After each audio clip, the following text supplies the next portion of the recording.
Advocate Lalkumar, ഇപ്പോ കോൺഗ്രസ് എടുക്കുന്ന നിലപാട്, നിയമപരമായി കോൺഗ്രസിൻ്റെ നേതാക്കൾ ഈ NM വിജയൻ്റെ മരണവുമായി ബന്ധപ്പെട്ട് പ്രതികളാക്കപ്പെട്ട നേതാക്കൾ പുറത്തേക്ക് വരാൻ, അതായത് കോടതിയിൽ നിന്ന് ജാമ്യം കിട്ടാനൊക്കെ എടുക്കുന്ന നിലപാടുകൾ ഒരു ഭാഗത്ത്, അതേസമയം അവർ കോൺഗ്രസ് പാർട്ടി NM വിജയൻ്റെ കുടുംബത്തോട് കാണിച്ചുകൊണ്ടിരിക്കുന്നു എന്ന് ഇപ്പോൾ നമ്മുടെ മുമ്പിലേക്ക് വരുന്ന ദൃശ്യങ്ങൾ വേറൊരു ഭാഗത്ത്, പോലീസിൻ്റെ രേഖകളിൽ പറയുന്ന കാര്യങ്ങൾ, പോലീസ് കണ്ടെത്തിയ രേഖകളിൽ പറയുന്ന കത്തുകൾ ഉൾപ്പെടെയുള്ള രേഖകളിൽ പറയുന്ന കാര്യങ്ങൾ, ഇതൊക്കെ കാണിക്കുന്ന ചില സത്യങ്ങൾ, ഇതെല്ലാം കൂടി വെച്ച് നോക്കുമ്പോൾ കോൺഗ്രസ് സമാനമായ കാര്യങ്ങളിൽ മുൻപെടുത്ത നിലപാടുകളും ഇപ്പോഴെടുക്കുന്ന നിലപാടുകളും തമ്മിൽ എന്തെങ്കിലും പൊരുത്തമുണ്ടോ?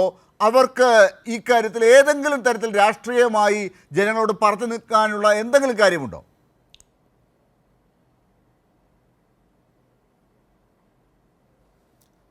നോക്കൂ, ഇവിടെ അഡ്രസ്സ് ചെയ്യപ്പെടേണ്ട വിഷയം 2-3 വിഷയങ്ങളാണ് പ്രാധാന്യമുള്ളതെന്നാണ് എനിക്ക് തോന്നുന്നത്.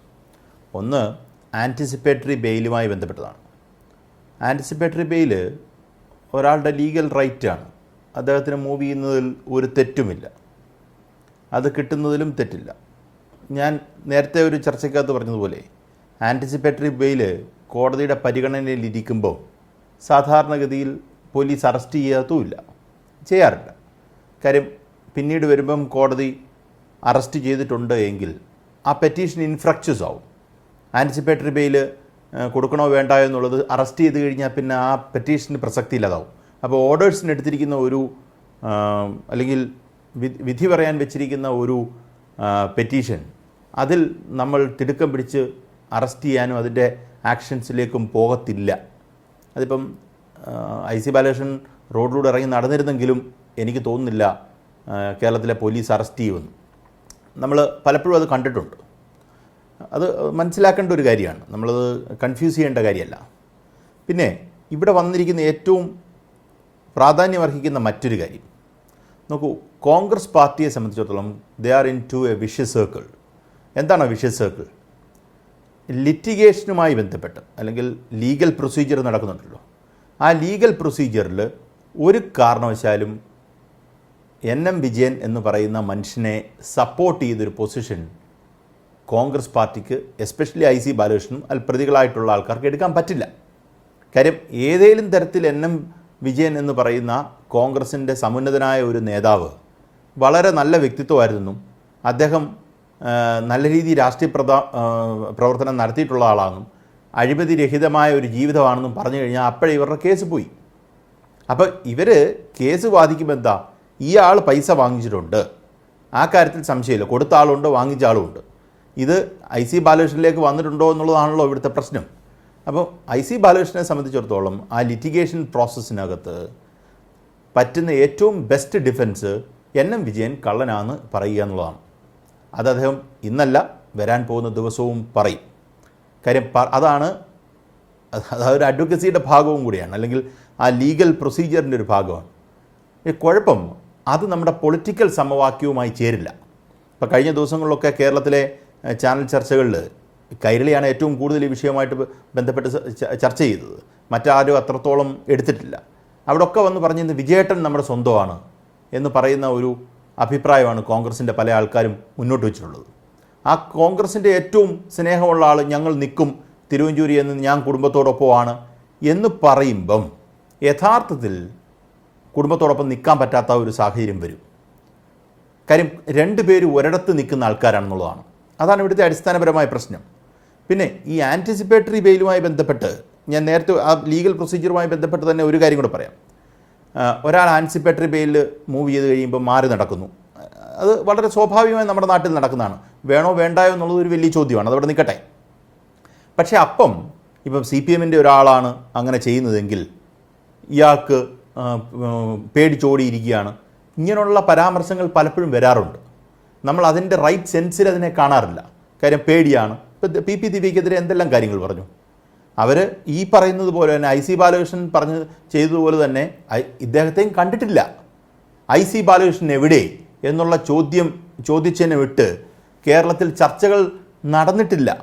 ദിവ്യ എവിടെ, ദിവ്യ ഒളിവിൽ, പിടികിട്ടാപ്പുള്ളി എന്നൊക്കെ പറഞ്ഞുള്ള ചർച്ചകൾ കേരളത്തിൽ നടന്നിരുന്നുവെങ്കിൽ ഇതായിരിക്കുമായിരുന്നില്ല പൊസിഷൻ.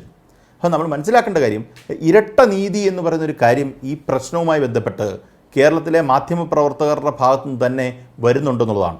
കേരളത്തിൽ നടക്കുന്ന ചർച്ചാ വിഷയങ്ങൾ ഏതാണ് പ്രാധാന്യമുള്ളത്, ഏതാണ് അപ്രധാനം എന്ന് തീരുമാനിക്കുന്നത് യഥാർത്ഥ മാധ്യമങ്ങളാണ്. ആ മാധ്യമങ്ങളിൽ 2 പേർ മരിച്ച വിഷയം മാധ്യമങ്ങൾക്കൊരു പ്രശ്നമല്ലാതെ വരികയും ഒരാൾ അവരുടെ ഒരു പരാമർശത്തിൻ്റെ പേരിൽ ആത്മഹത്യ ചെയ്തു എന്ന ആ അനുമാനം ഒരു ചർച്ചാ വിഷയമായി ഒരു 10-30 ദിവസത്തോളം വളരെ കണ്ടിന്യൂസ് ആയിട്ട് ചർച്ച ചെയ്യുന്ന ഒരു സാഹചര്യവും വന്നു. ഇത് നമ്മുടെ കഴിഞ്ഞ ഈ പറയുന്ന ADM മരിച്ച ശേഷം അല്ലെങ്കിൽ ADMത്തിൻ്റെ ആത്മഹത്യയ്ക്ക് ശേഷം കേരളത്തിലെ ചർച്ചകൾ പൂർണ്ണമായും അതിലേക്കാണ് ഫോക്കസ് ചെയ്തത്. പക്ഷേ ഇപ്പോൾ ഈ കേസിൽ നോക്കൂ, എത്ര ഡിസ്കഷൻസ് നടന്നു. കൈരളിയിൽ നടന്നു, എനിക്കറിയാം. കൈരളിയിൽ ഇരുന്ന ഡിസ്കഷനുകളിൽ ഞാൻ ഇരുന്നിട്ടുള്ള ഒരാളാണ്. പക്ഷെ മറ്റ് ചാനലുകൾ ആരും ഇതേക്കുറിച്ച് എടുത്തിട്ടില്ല. അങ്ങനെ ചോദ്യചിഹ്നമിട്ട് എടുക്കാത്തടത്തോളം കാലം ഇതിൻ്റെ യഥാർത്ഥ പ്രശ്നങ്ങൾ ആൾക്കാർക്കറിയില്ല. ഇപ്പം നോക്കൂ, ഇപ്പം താങ്കൾ തന്നെ സൂചിപ്പിച്ചൊരു കാര്യം, അല്ലെങ്കിൽ CPMൻ്റെ പ്രതിനിധി തന്നെ സൂചിപ്പിച്ചൊരു കാര്യമുണ്ടല്ലോ, കോൺഗ്രസിൻ്റെ എന്തായിരുന്നു അല്ലെങ്കിൽ എന്താണ് IC ബാലകൃഷ്ണൻ്റെ വക്കീൽ അവിടെ പറഞ്ഞത്. അത് വേറെ ഏതെങ്കിലും ഒരു ഇപ്പുറത്ത് CPMൻ്റെ ആയിരുന്നുവെങ്കിൽ എന്താകുമായിരുന്നു ഇവിടുത്തെ ചർച്ച? ഇപ്പം ഇതൊരു വലിയ പ്രശ്നമാണ് യഥാർത്ഥത്തിൽ. ഒരു സാമൂഹ്യ വ്യവസ്ഥിതിയിൽ 2 രാഷ്ട്രീയ പാർട്ടികളുള്ളപ്പം അതിനകത്ത് 10-12 ചാനലുകളിൽ ഒരു ചാനൽ ഒഴിച്ച് ബാക്കിയെല്ലാം ഇതിനകത്ത് മറ്റേതിലേക്ക് പോകുമ്പം കോൺഗ്രസിന് കിട്ടുന്ന ഒരു അഡ്വാൻറ്റേജ് ഉണ്ട്. പക്ഷേ ആ അഡ്വാൻറ്റേജ് എപ്പോഴും നിലനിൽക്കുന്ന ഒരു അഡ്വാൻറ്റേജ് അല്ല. താങ്കൾ പറഞ്ഞ ചോദ്യത്തിലേക്ക് ഞാൻ വരുന്നു, കോൺഗ്രസിന് എങ്ങനെ ഈ ഒളിച്ചുകളി എത്ര നാൾ കൊണ്ടുപോകാൻ പറ്റും? അധികം നാൾ കൊണ്ടുപോകാൻ പറ്റില്ല. കാര്യം ഈ പറയുന്ന NM വിജയൻ എന്ന് പറയുന്ന ആ മനുഷ്യൻ്റെ വീട്ടുകാരിത് കാണുന്നുണ്ടല്ലോ അല്ലേ? എന്തിനാണ് പൈസ വാങ്ങിച്ചത്, ഇല്ലയോ, ഉണ്ടോ, ഇങ്ങനെയുള്ള സാധാരണപ്പെട്ട ചോദ്യങ്ങൾ നമ്മൾ ചോദിച്ചു. സാധാരണ these are very ordinary questions.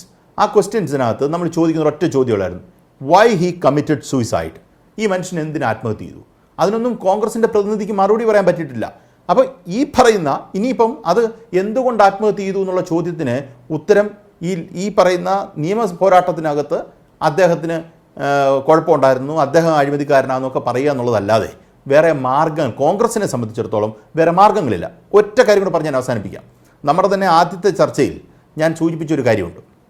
എന്താണ് IC ബാലകൃഷ്ണനും അല്ലെങ്കിൽ ഇപ്പോഴത്തെ DCC പ്രസിഡൻറ്റിനും എന്ത് പ്രാധാന്യമാണ് കോൺഗ്രസ് കൊടുക്കുന്നത്? കോൺഗ്രസിനകത്തെ വലിയ രീതിയിലുള്ളൊരു ഗ്രൂപ്പ് പോരുണ്ട്. ആ ഗ്രൂപ്പ് പോര് തലയെണ്ണമാണ് എപ്പോഴും അവിടുത്തെ കാര്യം. ഒരു MLA ആണ് IC ബാലകൃഷ്ണൻ. IC ബാലകൃഷ്ണൻ ആരുടെ കൂട്ടത്തിൽ നിൽക്കുന്നു?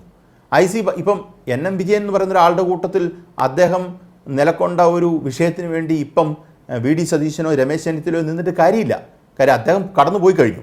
അപ്പോൾ അങ്ങനെ ഇരിക്കെ ഇപ്പോൾ ഏറ്റവും സേഫായിട്ടുള്ള കാര്യം അവരുടെ രാഷ്ട്രീയ താല്പര്യം എന്ന് പറയുന്നത് കൃത്യമായും IC ബാലകൃഷ്ണനോടൊപ്പം നിൽക്കുക എന്നുള്ളതാണ്. അതാണ് നമ്മൾ കണ്ടുവരുന്നത്. അപ്പോൾ വരാൻ പോകുന്ന ദിവസങ്ങളിലും IC ബാലകൃഷ്ണൻ എന്ന് പറയുന്ന മനുഷ്യനെ ഡിഫെൻഡ് ചെയ്യുന്ന പരിപാടിയായിരിക്കും ഇവിടെ കോൺഗ്രസ് നടത്താൻ പോകുന്നത്. അദ്ദേഹത്തിന് ആൻറ്റിസിപ്പേറ്ററി ബെയിൽ കിട്ടിയാലൊന്നും എനിക്ക് അത്ഭുതമൊന്നുമില്ല. ആൻറ്റിസിപ്പേറ്ററി ബെയിൽ കിട്ടുക എന്ന് പറഞ്ഞാൽ വളരെ നോർമലാണ്.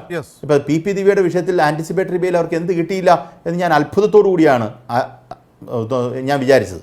മേ ബി അപ്പം പെട്ടെന്ന് നടന്നൊരു ഇൻസിഡൻറ്റും ഈ പറയുന്ന തെളിവ് നശിപ്പിക്കുന്നൊക്കെയുള്ള വാദങ്ങൾ കോടതി അംഗീകരിച്ചതായിരിക്കും. അത് എൻ്റെ വിഷയമല്ല. അപ്പം ഞാൻ പറഞ്ഞു വന്നത് IC ബാലകൃഷ്ണന് ജാമ്യം കിട്ടട്ടെ.